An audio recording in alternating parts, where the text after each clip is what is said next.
Hello guys, welcome to my blog. This is my homemade soap.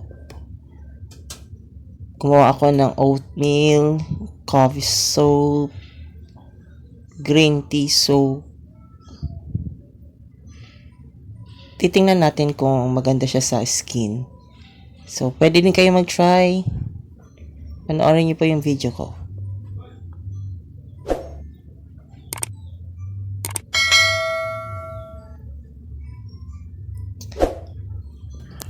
Hi guys, welcome to my vlog. Magvo-voice over muna ako kasi maingay yung kapitbahay namin. So, in today's video, gagawa po ako ng homemade soap. So, may natira pang 500 grams na shea butter soap. So, pag-isip-isip ko na lagyan na lang siya ng konting flavor. Flavor.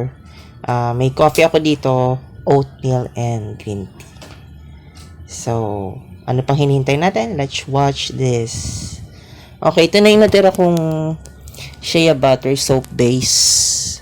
So, kakat na lang natin ikakat natin siya into cubes. So, yung maliliit na cubes. Yan. So, dinahan-dahan ko muna. Medyo sticky siya. Yan. Pinapiraso-piraso ko. Para madali siyang matunaw.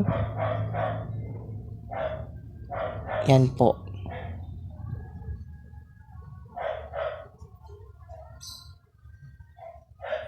Okay, ito. Konti na lang. Medyo tagalan akong mag-cut. At ito na po.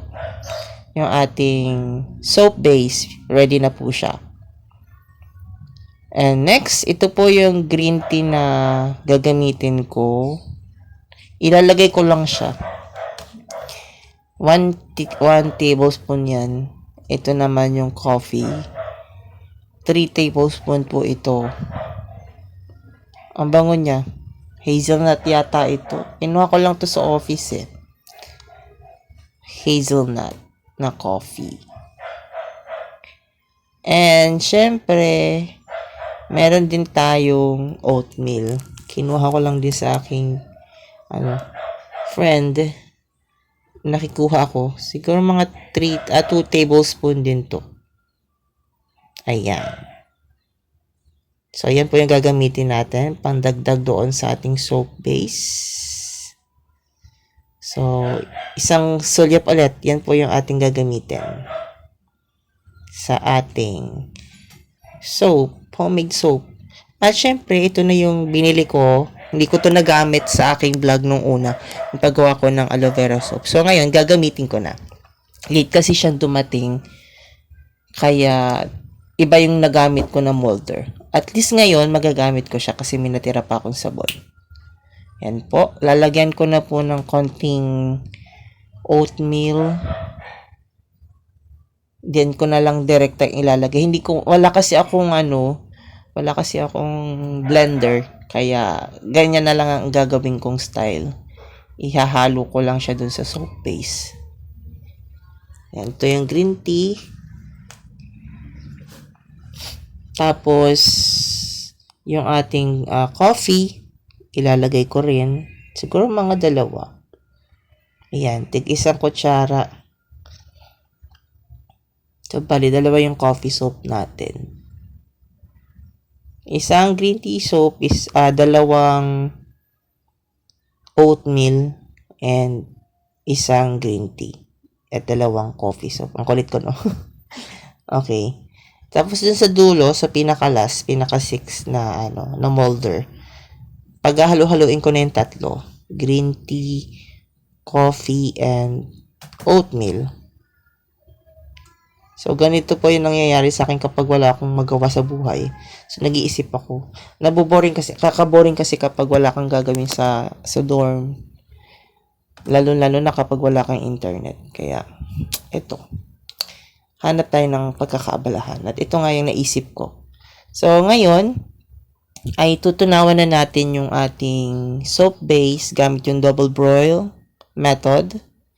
Pakukuluan natin siya. Pero in low medium lang. Yan. Kasi ito, mabilis itong matunaw. Tapos, kapag natunaw na siya, isalin nyo agad kasi mabilis lang din siyang, ma-harden. Ayan, medyo tunaw na siya. Medyo tunaw na ang ating soap base. So, tunaw na siya. Ready na siya para i-pour doon sa ating molder. So, ito na. Isasali na natin yung molder, yung soap, melted soap, doon sa ating molder. Ang ginamit ko dyan ay ladle. Yan, medyo nahirapan ako dyan kasi ang bilis niyang tumigas. Nakailang salin lang ako, parang na siya, na-harden na siya. Yan, hinalo-halo ko lang yung nilagay ko kanina. Tapos dinagdagan ko ulit. Kasi sayang naman tong mga tira. Ilahat ko na lang. So, total, ako lang naman din ang gagamit ng sabon. Yan. So, sakto lang yung 500 grams dun sa 6 na molder. Ayan. So, hinahalo ko lang para naman hindi siya maipon lang doon sa isang part. Halo-halo. Mekos-mekos. Mekos-mekos na yan. Mga insan. Mekos-mekos. Mekos-mekos. Okay, tapos na tayo. So, lagyan natin ng konting Yan, nilagyan ko sa ibabaw. Ewan ko kung kakapit siya. Kasi natumigas na kasi. So, wait lang natin siyang matuyo. At siguro mga 1 oras tuyo na siya. So, ito, tatanggalin na natin siya sa molder. Ang bilis nga lang. Ang bilis niyang natuyo. Maganda pala pag ganyan. Pag manipis lang yung molder, mabilis siyang ma-harden. Yan.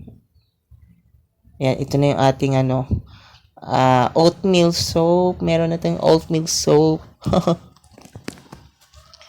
So, guys, suggest kayo kung ano yung next video natin sa homemade soap.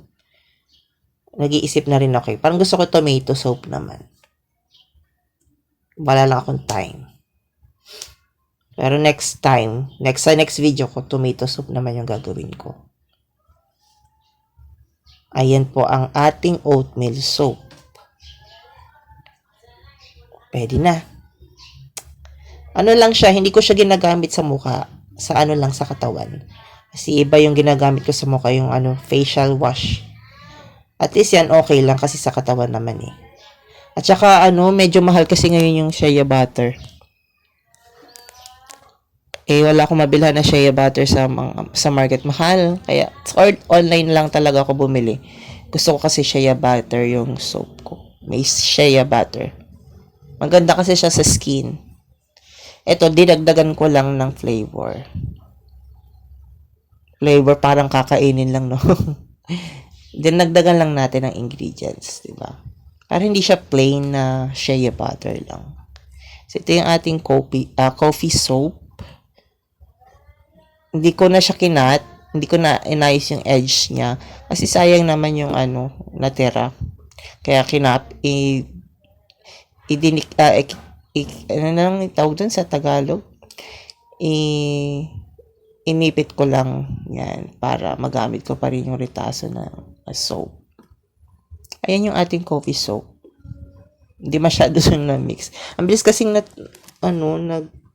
nagtigas. Ayan. Yung nilagay ko kanina, yung binudbud ko sa ibabaw, hindi ko mapit. So, sayang. Anyways, nandyan na tayo. Siyempre, experiment lang to eh. Kung maganda pa. At next time, perfect na natin. Next time, dapat meron na akong blender para talagang totally nag-mix siya dun sa soup. Pero kung may blender kayo, mas maganda gumamit kayo. Para totally mix, mekos, mix doon sa ating soap base.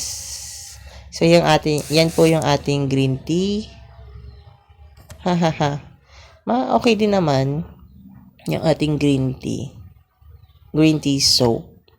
Ayan na po, natanggal ko na po lahat. Yan po yung ating mga sabon. Coffee soap, oatmeal, green tea soap, at yung 3-in-1. Okay? Yan po. Baka gusto nyo pong mag-pre-order. Charis. Pwede din naman kung gusto nyo. Or mag-suggest kayo ng soap na flavor ang anong lalagay natin. Kung anong ingredients yung idadagdag natin. Pero napag-isip-isip ko nga. Try ko nga yung tomato soup. Maganda siguro sa balat yun. Tsaka mabango. At ito guys, ginamit ko na yung coffee soap na yan. Mabango siya. Okay, ox na ox. Yan, binalot ko na sila isa-isa. Para naman hindi siya madumihan. Yan.